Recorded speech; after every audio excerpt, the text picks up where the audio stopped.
Welcome back to our next edition of the CBB Review Studio podcast. I am Dan Siegel, joined as always by my co-host Ben Anderson, and we are going to recap these last two Final Four games. We have the national championship set ahead of us, where San Diego State will play the University of Connecticut Monday night. It will be fantastic. So let's get into our first Final Four game that happened last night as we record this Sunday morning. So we have San Diego State beating Florida Atlantic 72-71 on a buzzer beater. Here's how it went down. Florida Atlantic was up by 1 point, 71-70. They missed a layup with around, 10 seconds left. San Diego State gets the rebound, and everybody expected them to call a timeout, but they had their defensive unit really on the court. They did not call a timeout. Lamont Butler dribbling the ball, didn't really feel like he was going to get a good shot up, but he does. Nails the shot. San Diego State headed to the national championship by a score of, like I said, 72-71. Ben, take us away here.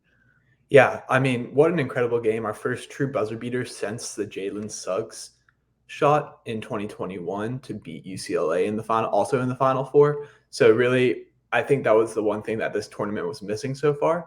And luckily we got it on the biggest stage in the sport. It couldn't have asked for a better ending in that regard. But in other ways, the second half was a little rough, in my opinion, for both teams. We had a fantastic first half. Everyone came in thinking, oh, this was going to be a rock fight. Get ready for 22-19, like a UConn Butler-esque game in the Final Four. But no, this was a fantastically played game, in my opinion, in the first half. Things got a little dicey in the second. Florida Atlantic, in particular, I think their shot selection was not the best going down the stretch. And they had some uncharacteristic turnovers as well. And then, San Diego State, they're known for their defense. They stepped up.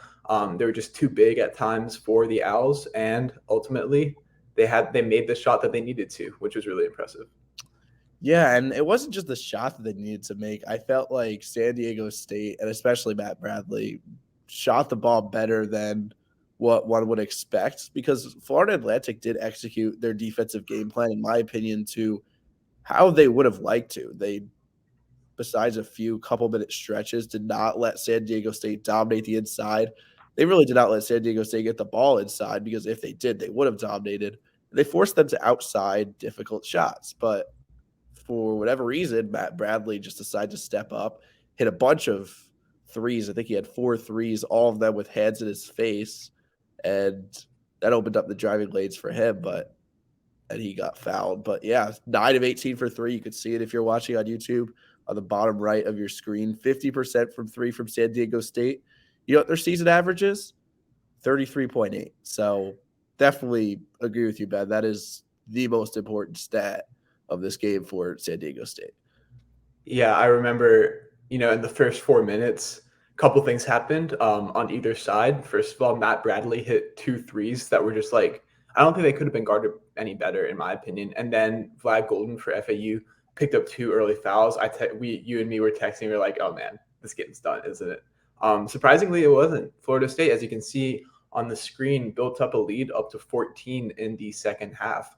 Really, I thought they looked really good, especially like in that, last 4 minutes of the first half, first 4 minutes of the second half. I thought they might pull away with this game, because I didn't think that the Aztecs were going to be able to make the shots that they needed to come back from that double-digit deficit. But credit to San Diego State. When they needed to make shots, they found the bottom of the net. And I feel like the one aspect of the game where San Diego State's size advantage, their physicality, strength advantage did shine through was the rebounding. I think they only had 14 offensive rebounds.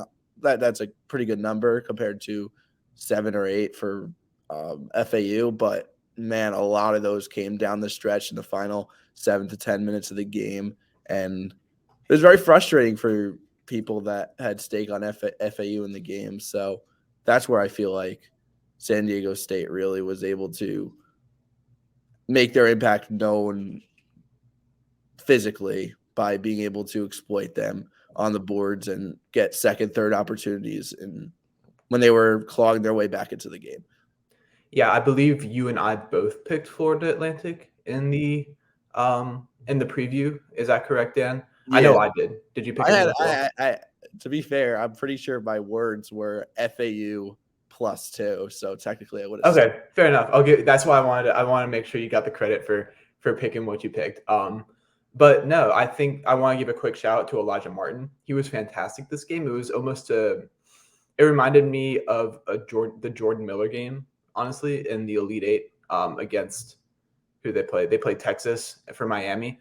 Just he was perfect from the line. Just made those plays when he needed to. The reverse layup to put him up 3, I think, in the final seconds was insane. He's super athletic, and shout out to the Owls, man.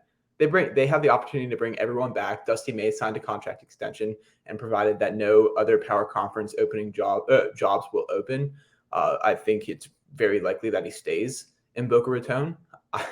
Look, where are you going to put Florida Atlantic preseason next No, year? that's a great question because that's exactly what they said in their post-game interview. The players were like, "Yeah, we're disappointed we lost, but hey, we put Florida Atlantic on the map, and we will be back." And they will be back.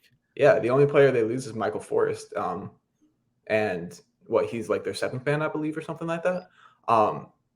San I'm Diego just saying, we'll talk about that in the offseason, but fantastic year for Florida Atlantic. It really cannot be overstated how bad the job was when Dusty May got there, and then what he's turned it into within 5 years. So really impressive for him overall. for sure. And nonetheless, San Diego State headed to the national championship. They will be playing against UConn. Why? Because UConn, with another double-digit win, they beat Miami, Florida, 72-59. You could see Miami did not lead at all in this game.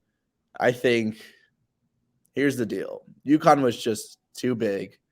And then Miami, usually the way they are better than teams, they could shoot better, they could create shots better.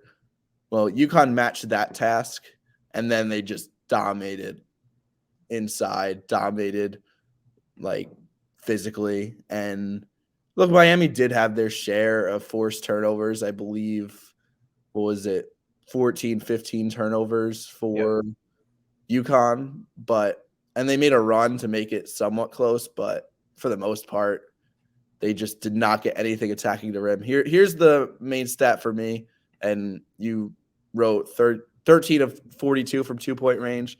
To divide that even further, there were 11 of 26 from around the rim and 2 of 16 from the mid-range. Yeah.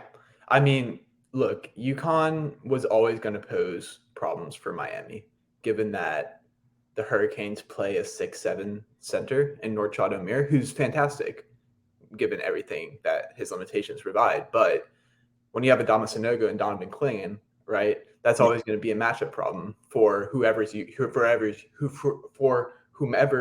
is playing, but particularly for Miami. And it sort of showed at the beginning of the day. Frankly, none of Miami's players really had a great game. They all picked a bad day to have a bad day, right?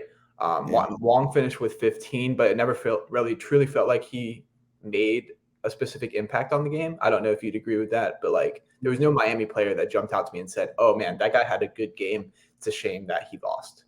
But at the same time, yes, Miami's predicated off of making tough shots, but at the same time, UConn did not allow anything easy. It's not like they were just breaking wide open threes. And I know, like I said, Miami's offense is predicated off of making those tough looks, but I'd argue you could give even more credit to the UConn defense than blame for the Miami offense having a tough night.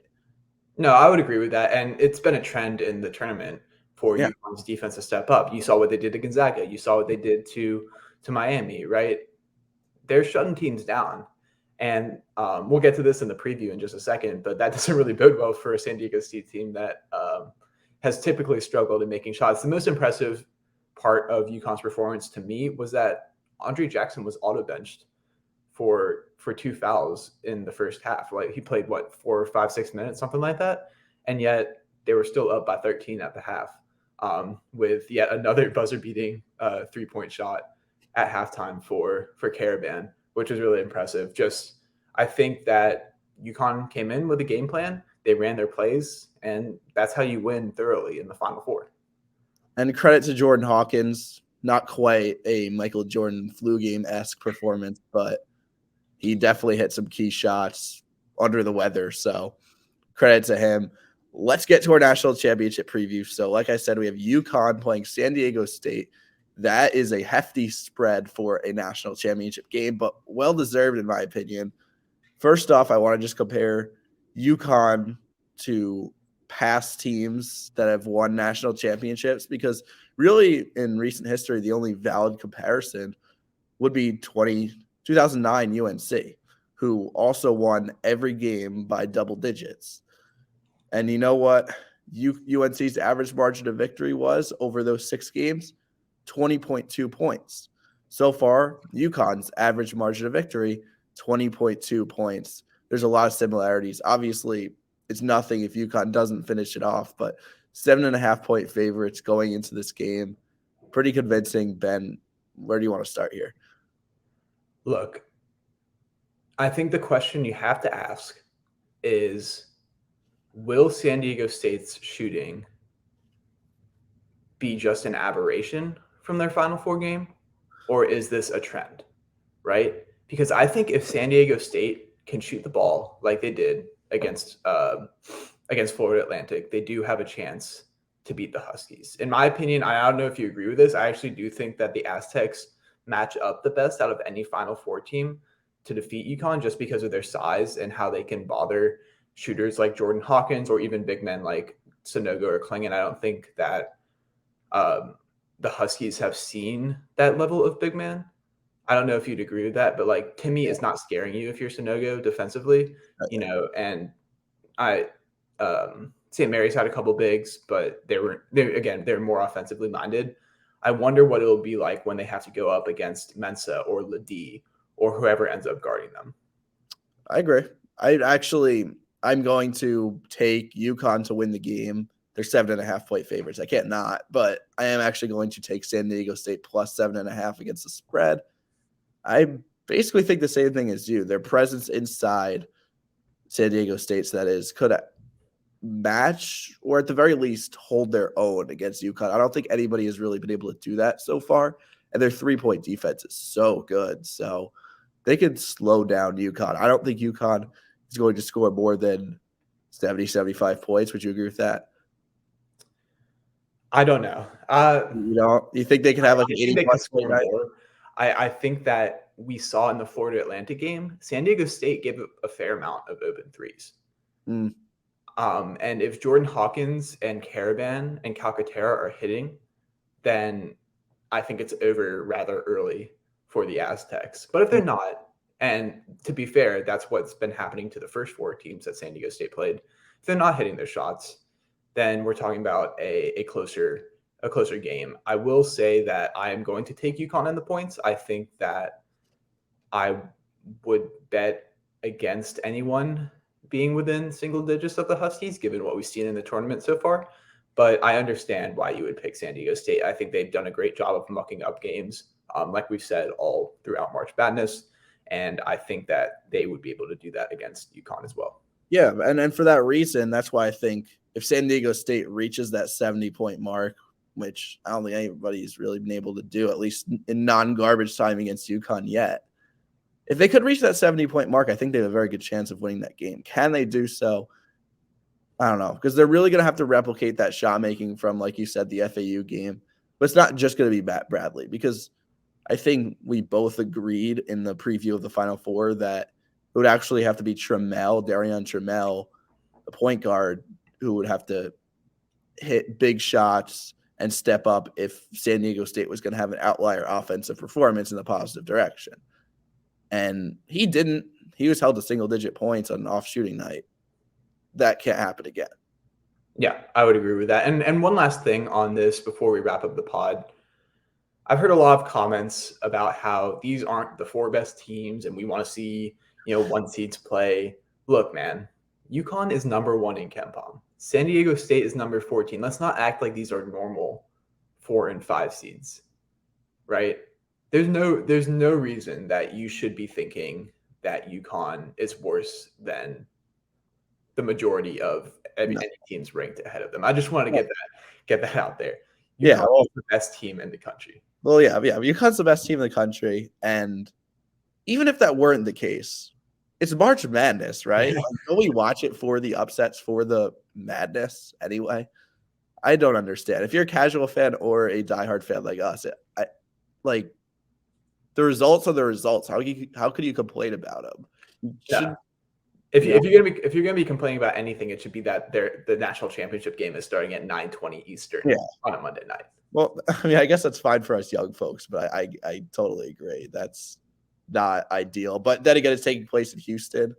Could it be 8:20 Eastern potentially? But That's not better. anyways. well, yeah, but you need it to be at a prime time. If it's on a Monday night, you're talking about the Monday night part mostly, because the Monday night I could. Yeah, exactly. If you're gonna make it Monday night, put it at 7:30 Eastern. Okay.